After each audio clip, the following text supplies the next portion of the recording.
Hey everybody, it's Meg from Books Off the Beaten Path, and it is Poetry Thursday, and it is also time for me to go back to work.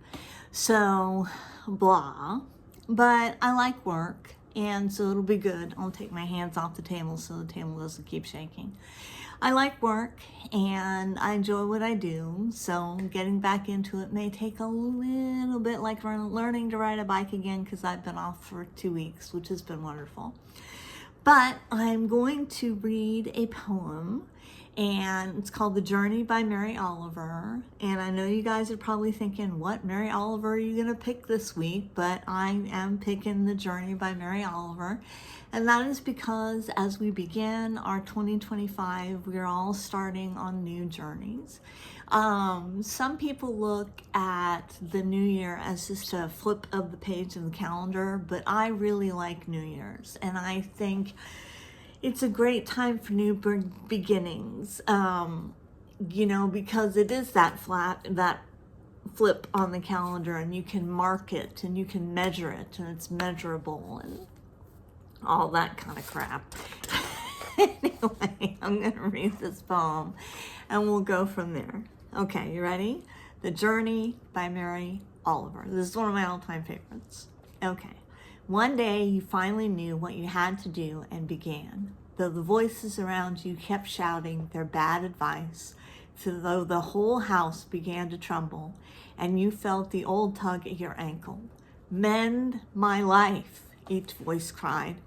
But you didn't stop. You knew what you had to do.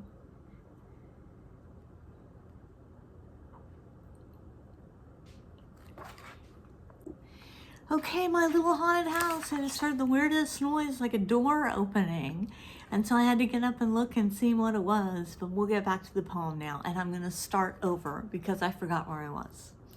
Okay, The Journey by Mary Oliver. One day you finally knew what you had to do and began.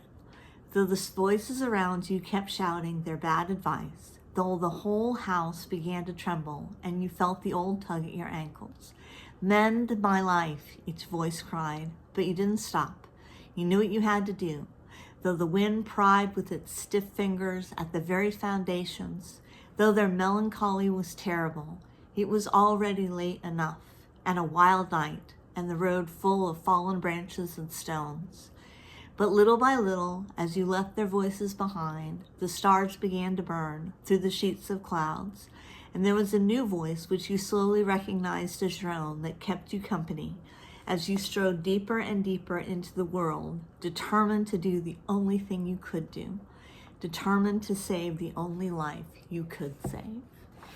Now, that's one of my favorite poems because people have always come to me with the mend my life scenario, people in my family. And I don't mean this as a slam. It's just one of those roles that we play. But it's hard, and it's hard to take on other people's problems and try to solve them and try to help them and everything like that. But your family, and that's what you do, and I guess I'm kind of good at it, or else they wouldn't keep coming. I don't mean for this to be like a sad one. I mean for it to be an encouraging one. But anyway, I gotta go.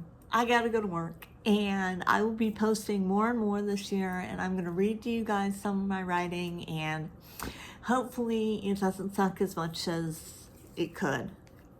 It could suck a lot, and you guys are gonna have to tell the truth. So anyway, in the meantime, leave me a comment. You know how I love the comments, and I will check you later.